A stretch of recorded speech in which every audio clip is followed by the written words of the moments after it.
आपने पूछा है कभी कभी कोई घटना ऐसी घट जाती है जिंदगी में जिसके बारे में कभी सोचा ही नहीं, जिसका कभी विचार ही नहीं किया, ऐसी घटना फिर क्यों घट जाती है? ऐसी घटना इसलिए घट जाती है, आपका मन है क्या?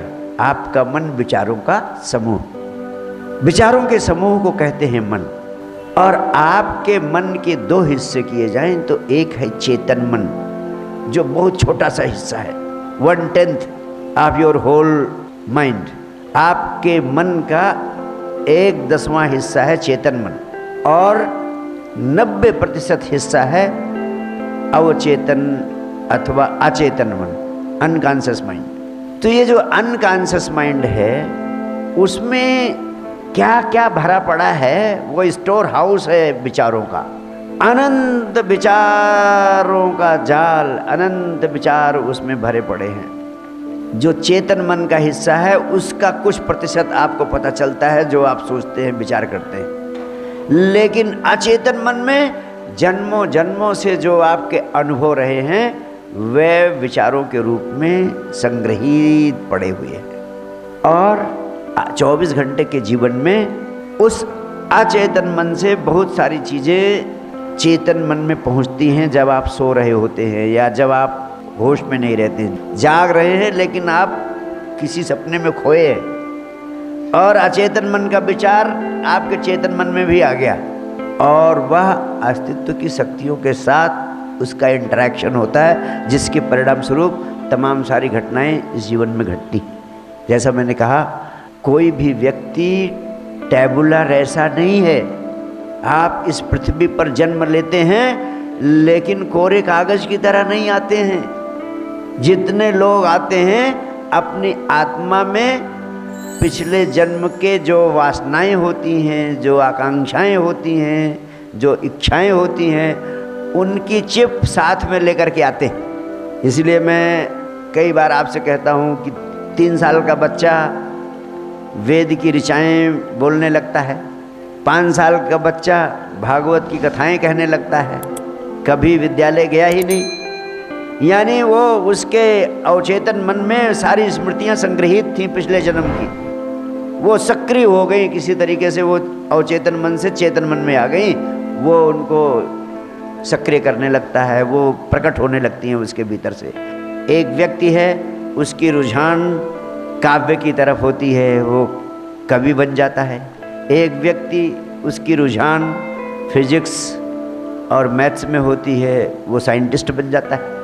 ये जो पिछले जन्मों से आप वृत्तियों को लेकर आए हैं, वही वृत्तियां इस जीवन में सक्रिय होती हैं। एक बच्चा पैदा होता है और 2-3 साल का होता है, वो थिरकने लगता है, उसका पूरा उठना बैठना बोलना संगीतमय हो जाता है।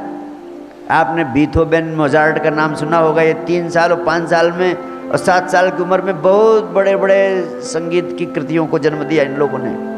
वे सब पिछले जन्मों की स्मृतियों को लेकर के आते हैं और वही स्वतः प्रकट होने लगती हैं। और आप जो जीवन शुरू करते हैं, हर व्यक्ति एक दूसरे से इतना अलग अलग क्यों? आपने कभी सोचा? हर व्यक्ति एक दूसरे से अलग है। आपके ही 4 बच्चे हैं, चारों बच्चों में अलग अलग टेंडेंसीज, सब चीज़ें अलग अलग हैं, क्योंकि वे कोरे कागज की तरह नहीं आए हैं, बहुत सारी चीज़ों को लेकर के आए हैं जिनसे उनका अवचेतन मन भरा पड़ा है, और उसमें से चीज़ें आपके वर्तमान जीवन के विचारों की प्रक्रिया के फलस्वरूप साकार होती हैं, प्रकट होती हैं। उन्हीं का परिणाम होता है ये घटनाएं। ये घटनाएं न घटें और पूरी तरह से आपको अपने ऊपर नियंत्रण हो, आपके जीवन में वही घटनाएं घटें जिनको आप चाहते हैं कि घटित हो। इसका एक ही उपाय है। हमने कहा, जो व्यक्ति मन का मालिक हो जाता है उस व्यक्ति के जीवन में वही घटित होता है जो उसकी चाह होती है, जो उसकी आकांक्षा होती है, जो उसकी इच्छा होती है। जो व्यक्ति मन का मालिक हो जाता है बुद्ध, कृष्ण, क्राइस्ट, मोहम्मद ऐसे लोग हैं जो अपने मन के मालिक हो गए हैं। मन के मालिक होने का अर्थ क्या, और कैसे तुम मन के मालिक हो सकते हो, यही विज्ञान साइंस डिवाइन के माध्यम से तुम्हें देना चाहता हूँ। मैं तुम्हें वो विज्ञान देना चाहता हूँ जिसका सार है यम यम चिंतयते कामम तम तम प्राप्नोति निश्चितम। जैसा जैसा चाहोगे वैसा वैसा होने लगेगा। तुम्हारी चाह ही अस्तित्व की मर्जी बन जाएगी। तुम्हारी चाह ही तुम्हारे इर्द गिर्द साकार होने लगेगी। इसका उपाय क्या है? मन का मालिक होने का उपाय क्या है? मन का मालिक होने का एक ही उपाय है। जो व्यक्ति विचार शून्य होने की अवस्था को उपलब्ध हो जाता है, जो व्यक्ति विचार शून्य होने की अवस्था के अनुभव को प्राप्त कर लेता है, उसकी जीवन ऊर्जा अस्तित्व की ऊर्जा से जुड़ जाती है। और जब ये घटना घटती है तो संपूर्ण अस्तित्व की ऊर्जा आपको उपलब्ध हो जाती है।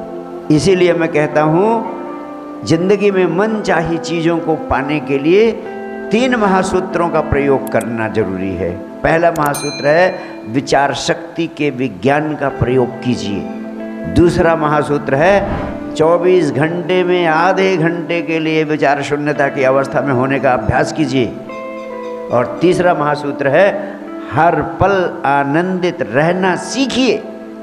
और ये तीनों चीज़ें सीखी जा सकती हैं। ये तीनों विज्ञान आप अपने जीवन में आत्मसात कर सकते हो, लेकिन सिर्फ जान लेने से नहीं, अभ्यास करने से मिलते हैं परिणाम।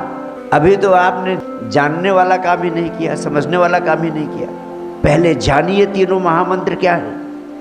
मैंने तो सारे अध्यात्म जगत को, अध्यात्म की सारी दुनिया को, अध्यात्म के सारे विज्ञान को इतना सरल कर दिया है कि जिसने जिंदगी में अध्यात्म का ABCD भी न पढ़ा हो, न जाना हो, वो भी अध्यात्म की पराकाष्ठा को, परम आनंद की अवस्था को उपलब्ध हो सकता है।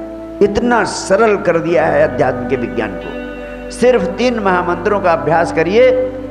गीता, कुरान, बाइबल, वेद, उपनिषद, पुराण सब इसमें समाहित है।